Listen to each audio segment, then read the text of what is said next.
الابطال الخارقين.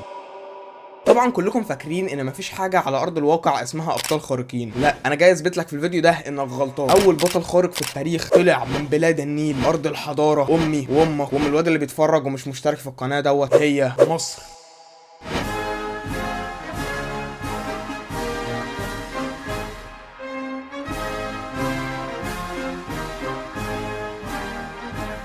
صايع ميمز رجع لكم بفيديو جديد. وازيكم يا صايع، عاملين ايه؟ وحشين جدا يا جدعان، اقسم بالله. سلام على الانتظام، مفيش يوتيوبر بقى زيي في الموضوع ده. وطبعا يا جماعه انا مش ناسي الناس اللي كتبت لي كومنتات في اخر فيديو بكلمه السر اللي بسيبها في اخر كل فيديو. فلو عايز بقى تبقى مميز وتظهر معانا الفيديو اللي جاي زي ما الناس دي ظهرت، استنى لغايه اخر الفيديو واعرف كلمه السر وانزل اكتبها تحت في الكومنتات. ويلا بينا نرجع لموضوع الفيديو. البطل اللي انا بتكلم عنه دوت هو بوكس مصر. البوكس. اكيد كل بطل وليه قدرات خاصه تاهله ان هو يحارب الجريمه. طبعا اول قدره خارقه عند البوكس هي قوته البدنيه او الفورمه، يعني بمعنى اصح. وتقريبا كده عنده مشكله شخصيه مع كريستيانو رونالدو. فورمة كريستيانو رونالدو، يعني لازم يقول ان فورمته اجمد من فورمه كريستيانو ب100 مره، ولازم كل ما تيجي سيره رونالدو قدامه يسب له 100 مله ويهين شرف فورمته. اسهل حاجه ان اخليك تعمل فورمة كريستيانو. طبعا عضلات بطن كريستيانو قويه جدا، ولكن مش اقوى من عضلات بطن بوكس مصر. كمان كريستيانو عنده جورجينا، ولكن للاسف دي مش هنقدر نجيب زيها. تقريبا كده البرو عايز ياخد منه جورجينا ولا حاجه. ومن القدرات الخارقه التانية عند البوكس ان هو احسن لاعب مصارع روماني في العالم. انا مجهز فيلمين مصارعه رومانيه. الشباب رجعت تتفرج على افلام مصارعه رومانيه تاني. كل يوم بتصحى من النوم مصارعه رومانيه. احنا كلنا مساجين في المصارعه الرومانيه. ومن كتر ما هو جامد في الموضوع دوت تم تلقيبه بوزير العدل في رومانيا. واخر قدره خارقه عند البوكس هي شخصيته القويه. يعني مثلا لو فكرت تقاطعه في الكلام هيديك واحده اسمعني يا حبيبي تجيبك ارض. اسمعني يا حبيبي، اسمعني. وطبعا زي ما قال العم بن، مع القوه العظيمه تاتي مسؤوليه عظيمه. فالبطل بتاعنا قرر ان هو يستخدم قوته في الخير. يعني مثلا لو في بنت ممسوك عليها صور ولا حاجه، اول حد هتشتكي له هو البوكس. انا اتبعت لي رساله من بنت صدمتني. شفت يا جدعان البوكس اتصدم ازاي؟ انت لما بتتصدم هل مثلا بتقول ولا مثلا بتعمل كده، ولا بتعمل متلازمه الجيار، ولا بتعمل اكيد طبعا بتعمل متلازمه الجيار.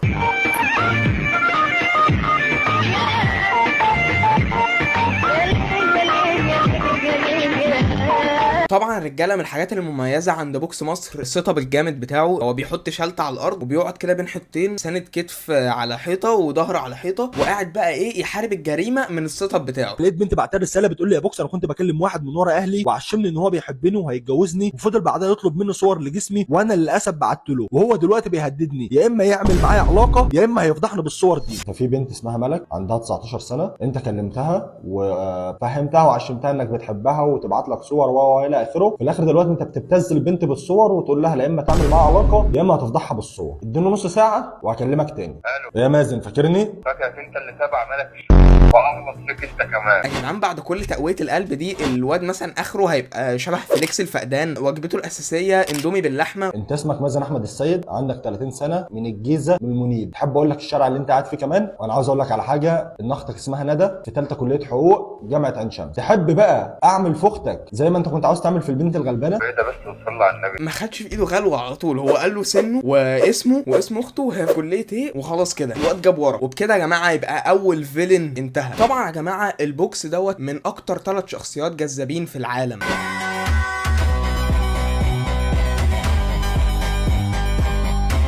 ومن كتر بقى جمال وجاذبيه البوكس، في واحد كان عايز يأجر البوكس لمراته. في شخص النهارده بعت لي 123 رساله، ولكن كان عاوز اغرب حاجه سمعتها في حياتي. بص بصراحه انا محتاج منك حاجه، لان انا بصراحه مقصر مع الجماعه عندي في البيت. تقصد الفلوس مش احسن حاجه؟ اه والله انا مستواي المادي كويس جدا، بصراحه انا مقصر مع الجماعه عندي، والجماعه كانت شافت الصور والفيديوهات بتاعتك مع كريستيانو، جاء يشقط جورجينا اما شقط مرات الراجل التاني، وشافت الفورمه وكده. فبصراحه عاوز تتمرن يعني؟ الموضوع واضح زي الشمس حرفيا ان في حاجه شمال في الموضوع. اقفل السكه واعمل بلوك واقفل الكاميرا اللي انت بتسجل بيها دي. انما لا، البوكس انت مقصر في ايه؟ ماديات يعني؟ طب ايه هي عايزه تتمرن ولا ايه؟ هي عايزاك انت يا بوكس. يعني ايه عاوزين انا؟ يعني عايزينك النهارده مثلا ساعه، اكيد انت فاهم. انت جوزها؟ انا كويس. انت عامل زي انا ابوها كده. احنا هنخش على شغل بعض ولا ايه؟ شغل الميمز ده بتاعنا مش بتاعك انت. انت تبعت لي السواق، انا مش هطلع عربيتي، هتاخدني بالعربيه وهتجيب لي اكل وهتديني بيديني فلوس عشان صح كده؟ انا شايف الصراحه العمليه وين وين، يعني هو عايز كده، انت مالكش دعوه يا بوكس، ده انت هتاكل وهتشرب وهتتوصل وكمان هتعمل لا بجد العمليه ربحانه، انا شايف ان انت توافق الصراحه. عيد ميلادها برضه. عيد ميلادها؟ يعني انت عاوزني تجيبني هديه في عيد ميلادها، تعمل لها سربرايز؟ عيد ميلاد مراتك النهارده تجيب لها ورد، تجيب لها شوكولاته، ولا تجيب لها بوكس مصر كهديه؟ يا ريتها وقفت على الستات بس، لا ده كمان بقى بيغري الرجاله. بقول لك الفيديو بتاع 2% دهون ده بص يعني اوف، يعني ايه اوف؟ جامد يعني، تاخد كام وتيجي. وعايز اوعى يكون اللي في دماغي صح. خلاص يا جدعان بجد انا مش هقعد بقى اهزر يا جدعان، باين قوي ان الواد ده يعني. هو انت منهم يا معز؟ ابعت لي اللوكيشن وانا هجيلك بكره او النهارده عادي. النهارده كمان؟ بس الوقت اتاخر دلوقتي. يعني هو واحد منهم مبدئيا، هيفرق معاه الوقت اتاخر ولا متاخرش؟ وبابا عارف وماما عارفه وكله عارف. عادي. وانت عندك اخوات اصلا؟ ما انا قلت لك عندي 3 بنات وانا 3 بنات وانت عاوز تبقى الرابع بتاعهم يعني ولا ايه؟ البوكس يضرب ولا يبالي. طب خاف ربنا يا ابني. على فكره انا بصور. اديله ضحكه كمان من ضحكه البوكس يا مونتير معلش. وما تخشش باي اكونت تاني تكلمني ولا تكلم التيم عندي، ولو كلمتني تاني انا هزعلك. انت تعرف تعمل حاجه. واعرف اجيب دلوقتي بياناتك واعرف اجيب انت مين واعرف اعمل كل حاجه والله. لو جبت بياناتك مش هستفاد بيها حاجه يعني، انت كده كده عادي، ماما عارفه وبابا عارفه وخلاص، فانا يعني هو عادي يعني بياناتك برضه مش هعمل بيها حاجه يعني، وانا خاف اجي لك اصلا، ده لو جيت لك انا خاف منك. شكل البوكس هيقهر من واحد منهم. ممكن تقول لي يا ميزو؟ ممكن اقول لك ايه؟ يا ميزو. حميزو. بقول لك ايه، انا عرفت والله، انا مش مستحمل اتكلم معاك. المفروض يا جدعان تصرف اي واحد طبيعي ان هو يتكلم مع واحد يعرف ان هو منهم، اسمعه كل الشتائم اللي انا حافظها حرفيا واقفل السكه في وشه على طول. لا البوكس يختار بقى ان هو يقعد يتكلم معاه 6 دقايق. انا جات لي رساله غريبه جدا من بنت بتقول لي فيها ارجوك يعني كلمني عشان افهمك الموضوع بالله عليك. فقررت اكلمها وده اللي حصل. كنت بعت لها رساله اللي انت عاوزاني اساعدك وفي مشكله كبيره معاك انت بوكس مصر؟ انا بوكس مصر. مش الصوت ده نفس الصوت الواد اللي كان منهم من شويه؟ ماشي خلاص، يعني انت دلوقتي كنت بتكلمي ولد وانت كنت مرتبطه بيه وهو بيطلب منك، كان طلب منك صور وانت اتصورتي وبعتي له، وبعدين دلوقتي هو بيتزج بالصور دي، يا اما ينزل الصور دي يا اما ينزل الصور دي يا اما كل شويه تبعت له فلوس. كان بيفهمك اللي هو بيحبك وبيعشقك وبيموت فيك وهيتجوزك والكلمتين اللي اي شاب بيقولهم لاي واحده دول. خلاص يا رجاله احنا بقى نقفل مباحث الانترنت، ما بقاش ليها اي لازمه حاليا. يعني انت لو بنت وممسوك عليكي صور، رقم 1 هتبلغي البوليس، رقم 2 هتقولي لحد من اهلك، رقم 3 هتبلغي البوكس، رقم 4 هتعملي متلازمه الجيار. الاجابه الصحيحه هي، انت متوقعني يعني اقول لك انها هتعمل متلازمه الجيار؟ لا ده افيه رخيص. الاجابه الصحيحه هي انها هتكلم البوكس. مفيش والله، ده انا كنت بس بكلمك بطمن على والدتك بس. ايه يا عم اللي انت بتقوله ده؟ مين انت؟ والدتك وفاء، بطمن عليها بس، اخبارها ايه واخبار صحتها ايه؟ الحمد لله بتسلم عليك. ايوه بقى مين بقى؟ واختك الاء عامله ايه؟ طب انت كده بديت تخبط يعني. امك عامله ايه؟ كويسه بتسلم عليك. اختك عامله ايه؟ لا انت كده بديت تخبط الصراحه.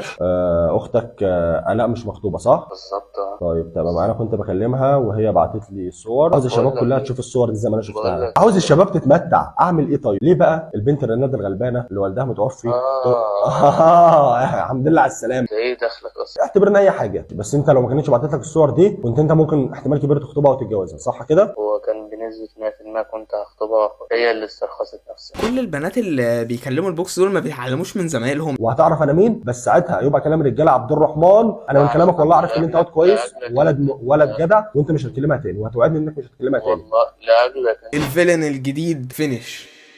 وفوق كل دوت البوكس ماشي على خطى القدوة مؤمن الديب، وبينصح الشباب انهم ما يكلموش بنات. يا ريت ما تبصش على البنات في الشارع. مش هتبطل زنا بقى؟ انت ازاي تقول كده يا بوكس؟ اسمها علاقه الزنا بقى اسمه علاقه؟ انت بتحاول تحلل يا ابني ولا ايه؟ لا مش كده، بس انا شاب ولازم اتمتع. ما تزقش يا جدعان، عايز حد يسجل لي بقى بجد المره دي، عايز حد يسجل لي بقى الحته بتاعتي بس انا شاب وعايز اتمتع ويكررها لمده ساعه ونص ويبعتها لي. هتتمتع في نار جهنم ان شاء الله يا حبيبي. يا بوكس ان الله غفور رحيم.